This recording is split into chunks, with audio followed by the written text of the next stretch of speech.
está María Claudia Petinari con nosotros, que representa a la asociación y que además es docente.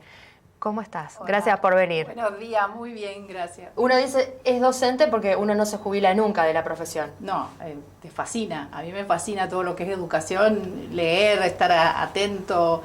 Y bueno, después sarmientina, o sea, estar también tratando de llevar a la realidad, traer a esta época lo que fue el pensamiento de Sarmiento y sus ideales, que todavía, como dice Borges, Sarmiento nos sigue soñando. Y nos sigue soñando porque lo repasaba en un artículo que lo van a poder leer en el Litoral también.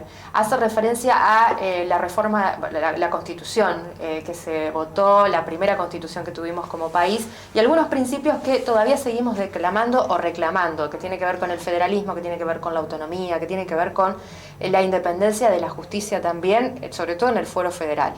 Sí, el respeto de la Constitución, por empezar, porque para él era un desvelo, y cuando él, después de eso, él no puede participar en la Constitución de 1853 por las persecuciones que sufría, se tuvo que exiliar en Chile, pero desde allí seguía y formó grupos en Chile, en Perú, en Uruguay, formó grupos de gente que se expresaba, y cuando se sanciona la de 1853 acá en Santa Fe, él hace una crítica, escribe un libro sobre esa Constitución, y él es muy crítico con la palabra confederación, porque para él seguía imponiendo el caudillismo, o sea, lo que hoy le decimos el populismo. Entonces después él sigue luchando para que se reforme esa Constitución, que finalmente en 1860 él forma un grupo, gana las elecciones para participar, y participa de eso, y finalmente sale la reforma de 1860, y él lo que peleaba mucho es por esto, por la confederación. Para él, confederación era lo opuesto a constitución, claro, porque confederación era la voluntad del caudillismo y constitución era la voluntad del pueblo, y la democracia no era un ideal a futuro, sino que tenía que ser algo vivo, algo cotidiano. Por eso la educación, por eso saber leer y escribir, tiene todo que ver con ese ideal. Saber leer y escribir, y algo que tomamos a partir de datos que se conocieron la semana pasada. ¿Cuánto cuesta que los chicos hoy interpreten lo que leen? Más allá de que estén alfabetizados, por lo menos que sepan escribir, ¿cuánto cuesta que interpreten lo que leen?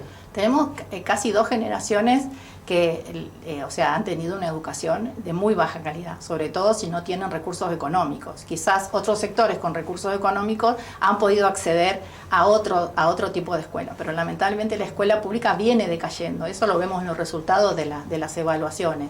Y la pobreza. Para mí acá el gran tema es la pobreza, y estos adultos que han recibido una educación de mala calidad, hoy son familias y no pueden dar todo lo que ellos quisieran porque no lo han recibido.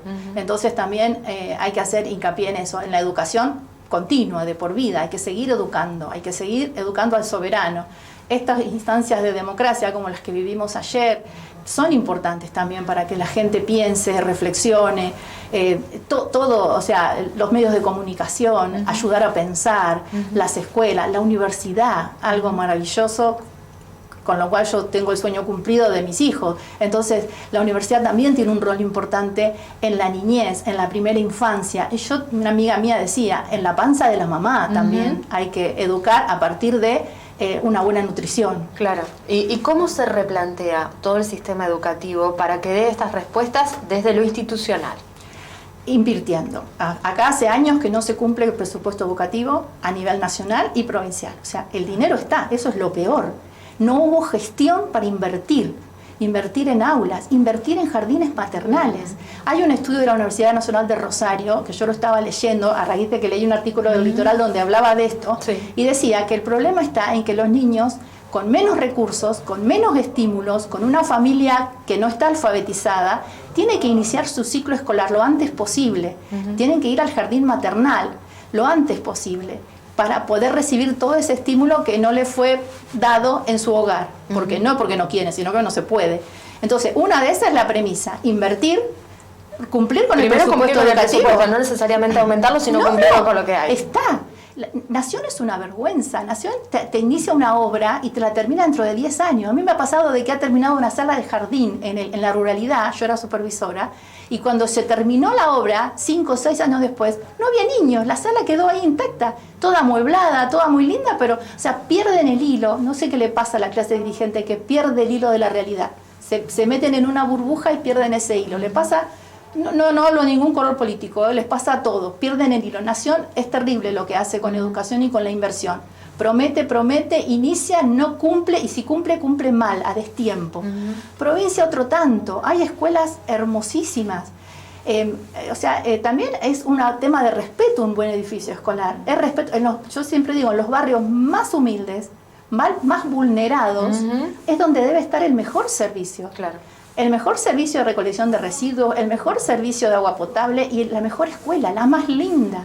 Para que los chicos quieran estar. Claro, quiero ir a la escuela, querer ir a la escuela. También es una escuela rota, destruida, saqueada.